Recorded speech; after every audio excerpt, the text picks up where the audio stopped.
ഖുർആനിൻ്റെ 2-ാം അധ്യായത്തിൻ്റെ 173-ാമത്തെ വാക്യം നിങ്ങളൊന്ന് ഓതണം, നിങ്ങൾ വായിക്കണം. അവിടെ പറഞ്ഞത് ഇത്രേ ഉള്ളൂ: അള്ളാഹു എന്ന ദൈവത്തിൻ്റെ പേരിലല്ലാതെ വേറെ ഏത് ദൈവത്തിൻ്റെ പേരിൽ അറുത്ത മാംസവും മുസ്ലിമീങ്ങൾ ഭക്ഷിക്കരുതെന്ന് പറഞ്ഞിട്ടുണ്ട്.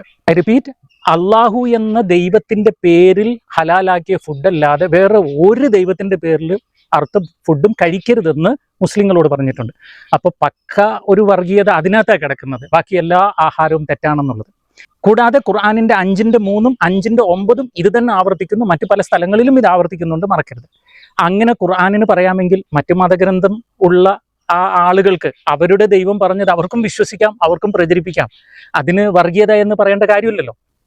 ഹലാലാക്കുക എന്ന് പറഞ്ഞാൽ മുസ്ലിമീങ്ങൾ ഒരു മൃഗത്തെ ഹലാലാക്കുന്ന എങ്ങനെയാണെന്നറിയോ? ഒരു മൃഗത്തെ പടിഞ്ഞാറേക്ക് മുഖം തിരിച്ചു വെച്ച് കിടത്തി വെള്ളം കൊടുക്കേണ്ടതാണെങ്കിൽ കൊടുത്ത് ബിസ്മില്ലാഹിർ റഹ്മാനിർ റഹീം എന്ന് പറഞ്ഞ് അവർ വിശ്വസിക്കുന്ന ദൈവം അള്ളാൻ്റെ നാമത്തിൽ അർത്ഥത്തിനെയാണ് അവർ ഹലാലാക്കിയ ഫുഡ് എന്ന് പറയുന്നത്. ഈ മാംസത്തിൻ്റെ കാര്യത്തിൽ ബാക്കി ഫുഡിലേക്ക് ഞാൻ കിടക്കുന്നില്ല, കാരണം ഹലാൽ ഫുഡ് ഒരുപാട് ഡെഫിനിഷൻ ആവശ്യമുള്ള സാധനമാണ്, അതിലേക്ക് കിടക്കുന്നില്ല. ഞാൻ ഈ മാംസത്തിൻ്റെ കാര്യം മാത്രമാണ് പറയുന്നത്. ഇങ്ങനെ അർത്ഥ മൃഗത്തിൻ്റെ മാംസത്തെയാണ് ഹലാൽ മാംസം എന്നവർ പറയുന്നതും അവർ ഭക്ഷിക്കുന്നതും. അത് ബൈബിൾ അനുസരിച്ച് 100% നമുക്ക് തെറ്റാണ്, നമ്മൾ ചെയ്യാൻ പാടില്ല.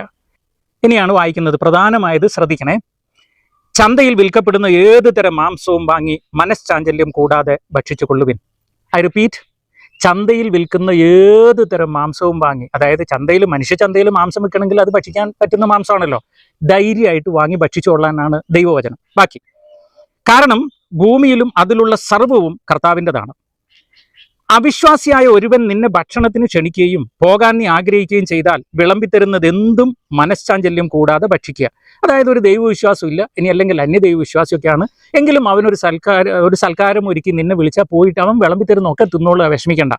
ഇനി പറയുന്നത് ശ്രദ്ധിക്കണം: എന്നാൽ ആരെങ്കിലും നിന്നോട് ഇത് ബലിയർപ്പിച്ച വസ്തുവാണ് എന്ന് പറയുന്നുവെങ്കിൽ ഈ വിവരം അറിയിച്ച ആളെ കരുതിയും മനസാക്ഷിയെ കരുതിയും നീ അത് ഭക്ഷിക്കരുത്. ഐ റിപ്പീറ്റ്, നീ അത് ഭക്ഷിക്കരുത് എന്ന് പറഞ്ഞാൽ ഇന്ന ആഹാരം ഇന്ന ദൈവത്തിന്റെ പേരിൽ ദേവതയുടെ പേരിൽ ബലിയർത്തതാണ് എന്ന് നിന്നോട് ഒരാൾ പറഞ്ഞവന്റെ മനസാക്ഷിയെ കരുതിയും നിന്റെ മനസാക്ഷിയെ കരുതിയും നീ അത് ഭക്ഷിക്കരുത്. ക്ലിയർ ആയെന്ന് വിചാരിക്കുന്നു. തുടർന്ന്, നിന്റെ മനസാക്ഷിയല്ല അവൻ്റെതാണ് ഞാൻ ഉദ്ദേശിക്കുന്നത്. എൻ്റെ സ്വാതന്ത്ര്യം മറ്റൊരുവൻ്റെ മനസാക്ഷി കൊണ്ട് എന്തിന് വിധിക്കപ്പെടണം? കൃതജ്ഞതയോടെയാണ് ഞാൻ അതിൽ ഭാഗമാക്കുന്നതെങ്കിൽ ഞാൻ കൃതജ്ഞത അർപ്പിക്കുന്ന ഒന്നിനു വേണ്ടി എന്തിന് എന്നെ കുറ്റപ്പെടുത്തണം? അതിനാൽ നിങ്ങൾ ഭക്ഷിക്കുകയോ പാനം ചെയ്യുകയോ മറ്റെന്തെങ്കിലും പ്രവൃത്തികൾ ചെയ്യുകയോ ചെയ്യുമ്പോൾ അവയെല്ലാം ദൈവ മഹത്വത്തിനായി ചെയ്യണം. ഞാൻ ആദ്യം വായിക്കുന്നത് 1 കൊറിന്തോസ് 10-ാം അധ്യായം 20 മുതലുള്ള വാക്യങ്ങളാണ്. ശ്രദ്ധിച്ച് കേൾക്കണം കൂട്ടുകാർ. ഇല്ല, വിജാതിയർ ബലിയർപ്പിക്കുന്നത് പിശാചിനാണ്, ദൈവത്തിനല്ല എന്നാണ് ഞാൻ പറയുന്നത്. നിങ്ങൾ പിശാചുക്കളുടെ പങ്കാളികളാകാൻ ഞാൻ ആഗ്രഹിക്കുന്നില്ല. ഒരേ സമയം കർത്താവിൻ്റെ പാനപാത്രവും പിശാചുക്കളുടെ പാനപാത്രവും കുടിക്കാൻ നിങ്ങൾക്ക് സാധിക്കുകയില്ല. കർത്താവിൻ്റെ മേശയിലും പിശാചുക്കളുടെ മേശയിലും ഭാഗവാക്കാകാനും സാധിക്കുകയില്ല. കർത്താവിൻ്റെ നാമം അസൂയ ഉണർത്തണമോ? നാം അവിടത്തേക്കാൾ ശക്തരൊന്നും അല്ലല്ലോ. എല്ലാം നിയമാനുസൃതമാണ്, എന്നാൽ എല്ലാം പ്രയോജനകരങ്ങളല്ല. എല്ലാം നിയമാനുസൃതമാണ്, എന്നാൽ എല്ലാം പടുത്തുയർത്തുന്നില്ല. ഏതൊരുവനും സ്വന്തം നന്മ കാംക്ഷിക്കാതെ അയൽക്കാരൻ്റെ നന്മ കാംക്ഷിക്കട്ടെ. അതിനൊരു വചനവും കൂടെ, അപ്പോസ്തല പ്രവൃത്തി 15:29 വിഗ്രഹങ്ങൾക്ക് അർപ്പിച്ച വസ്തുക്കൾ, രക്തം, കഴുത്തുഞ്ഞെരിച്ച് കൊല്ലപ്പെട്ടവ, വ്യഭിചാരം എന്നിവയിൽ നിന്ന് നിങ്ങൾ അകന്നിരിക്കണം. ഇവയിൽ നിന്ന് അകന്നിരിക്കുന്നത് നന്ന്.